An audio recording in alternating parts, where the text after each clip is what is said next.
So, good afternoon, HarmonicSounds official. It is a great honor for me today to be broadcasting from St. Francis, that is on St. Francis Bay, on the Garden Route, near the southern point of Africa. And here I'm at the home of a dear friend, Marc Maingard. Marc is famous in certain circles for being the luthier at the tip of Africa. Maingard Guitars are a very, very exclusive guitar created by this wonderful man sitting next to me. Thank you. Who has, dare I say, decades of experience in instrument building, but also in many other interesting disciplines, which he will let us know a little bit about. So, Marc, welcome. Thank you. Thank you. It's lovely. It's a privilege for me for the two of you to be here all the way from Spain. Thank you. So, Marc, you create these magnificent guitars, and also you've created monochords, and you have a particular skill. What is it that you think makes your sound special, or your guitars different from others, perhaps?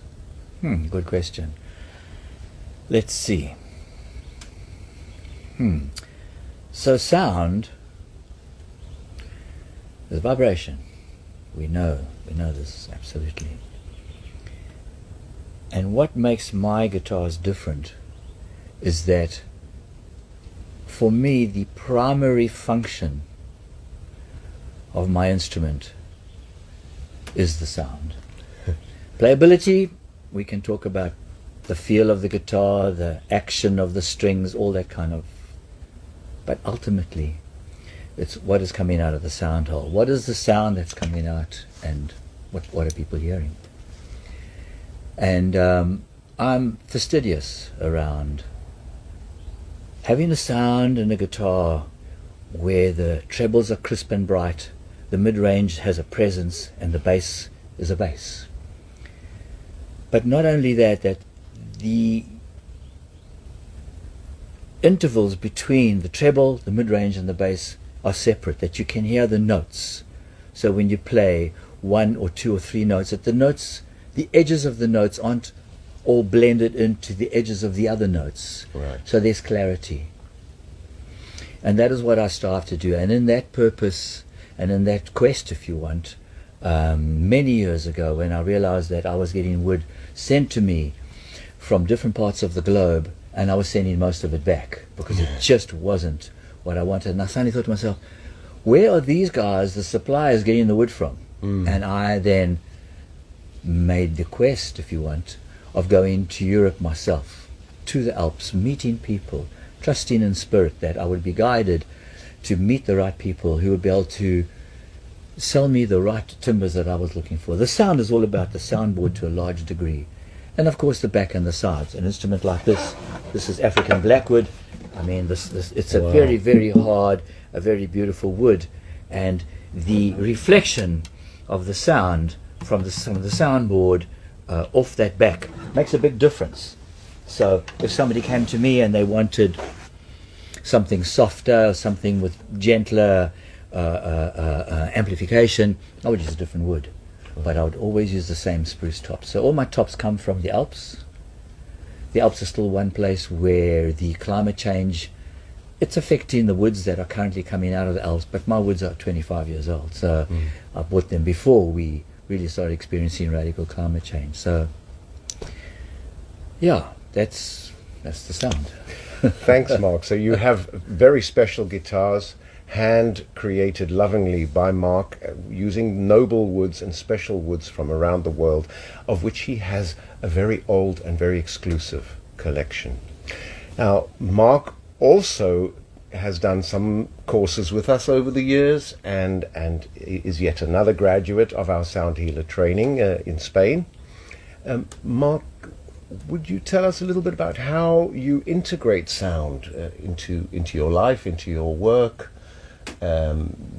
You do practice sound therapy with people from time to time. Tell us about how you Well, it probably started when I was in my, it probably started when I was 5 playing the piano.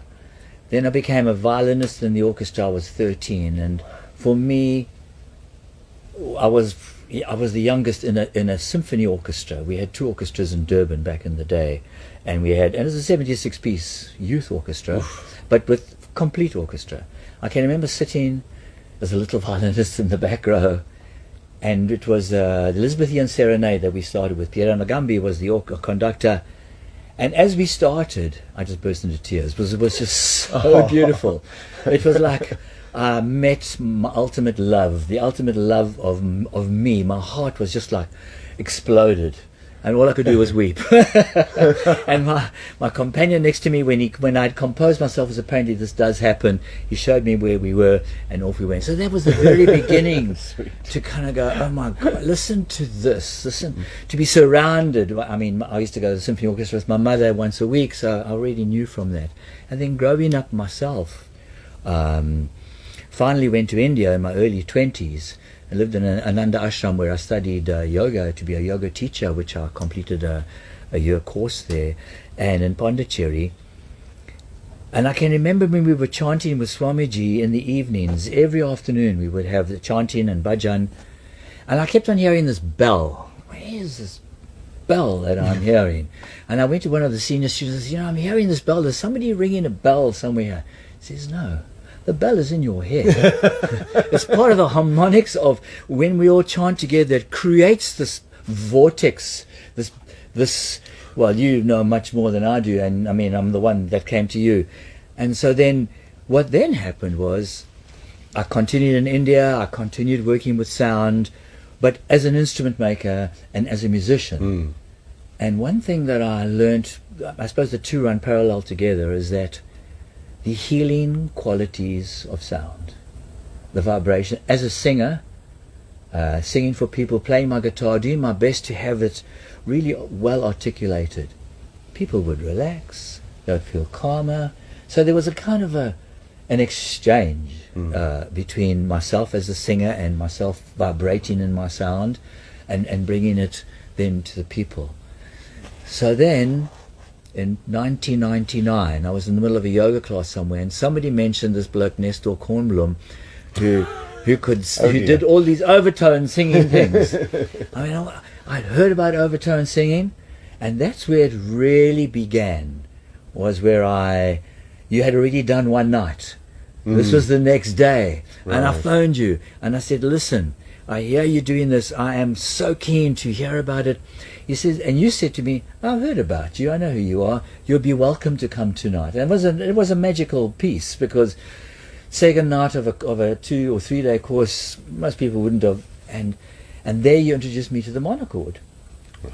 And you said to me, I looked at you in the monochord. Of course, I met Michelle, and we did all sorts of beautiful things with sound and names and balloons and all that kind of integrated magic, alchemy, real alchemy.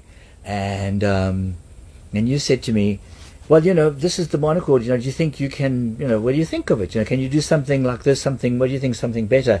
I took one look at your monochord, and I realized it'd be made out of plywood. Mm. And I immediately said, with me, my big mouth, I immediately said, this is absolutely, I'll use solid timbers. If I do nothing else except copy yours exactly, but use proper solid sound timbers, it's going to be a phenomenal instrument, which is what I eventually made for you. And we had this trade, and then I went up to the course that you were giving, that week course. And then from then onwards, I started doing the overtones and started working with sound. And then as I've got older, so I'll be 74 this year. And this is 24 years ago, folks. Yeah, so this is 24 years that we had this exchange, and that he created this luxury Rolls Royce of kotamos, of monochords for us.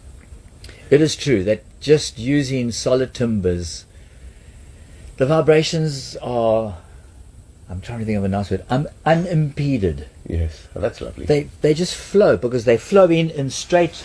If you look at this, like that, straight grain line. There's no ply. It's not stuck. The sound can completely flow.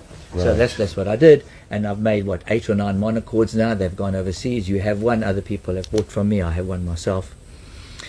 But then getting older, 2 things happened. One, I realized that I wouldn't be able to make guitars for the rest of my life. 3 things happened.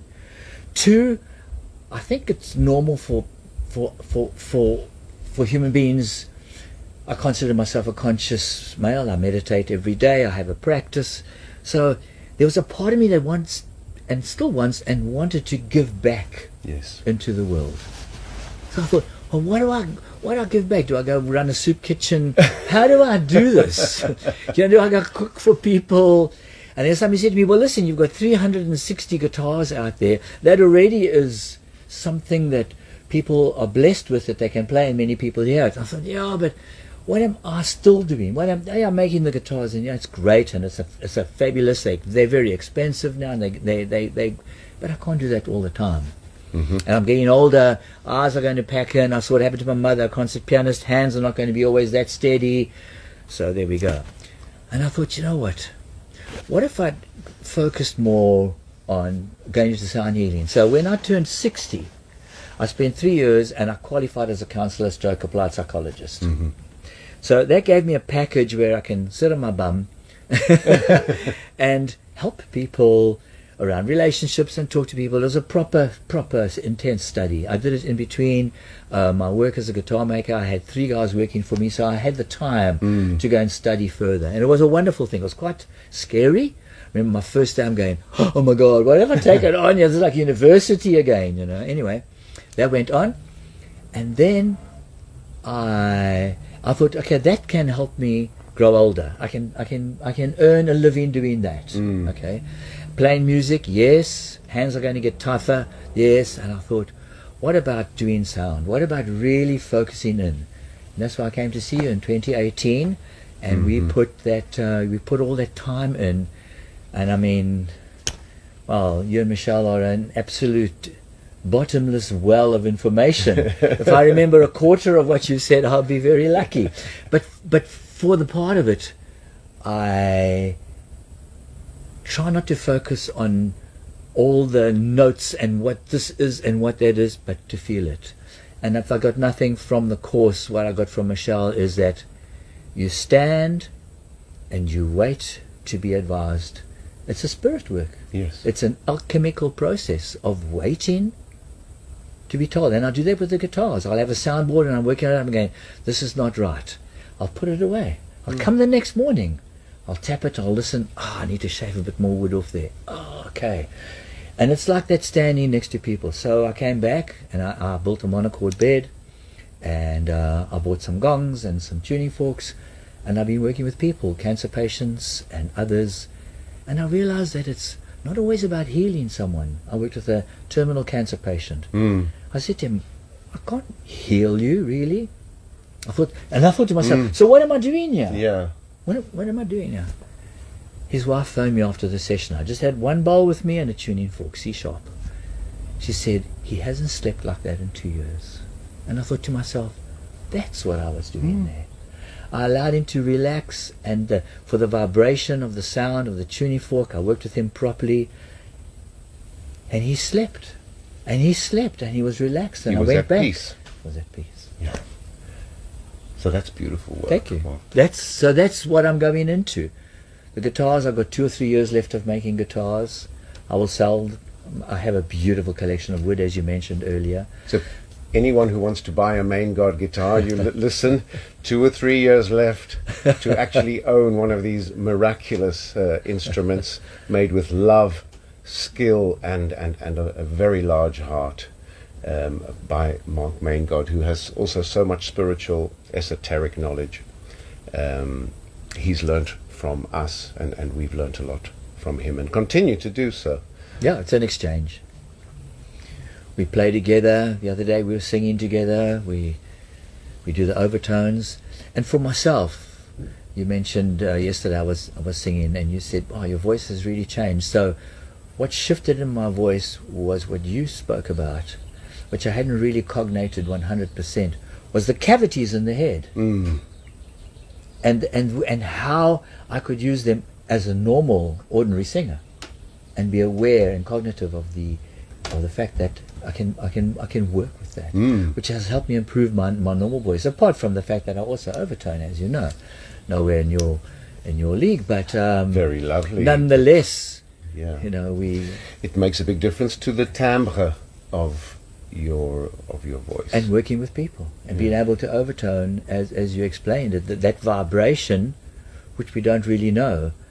And my partner Jennifer, now I bought her for her birthday a C-sharp tuning fork. She went off and This is the Om tuning the fork. Om tuning fork, and it's so beautiful. And she's been using it in her work as a hypnotherapist and as a trauma therapist, trauma release therapist, and it's astonishing the combination, because we're all working with the same thing, the traumas, the release of the traumas of our past, and bringing in that state of peace. And for me, it's very special, Mark, that you are a musician, a performer, an instrument maker. Yet, when it comes to the healing aspects of sound, you don't get stuck on the technicalities of the actual musical notes, which we're aware that many people fall into that trap of wanting concrete answers. And it's very refreshing and lovely to see that you are able to work, to let go of your technical and vast knowledge of music, to work on in a more flowing way. Yeah. What you've said dovetails completely with my jazz teacher, Nicholas Carter, from way back. We're talking the 70s here. I was studying jazz. I did a 3-year study of jazz studies after my classical training. And he said, Mark, one day all these scales and all these augmented and diminished things that you have to know right now, and how you build a chord and how you build a scale, you're going to forget all that stuff.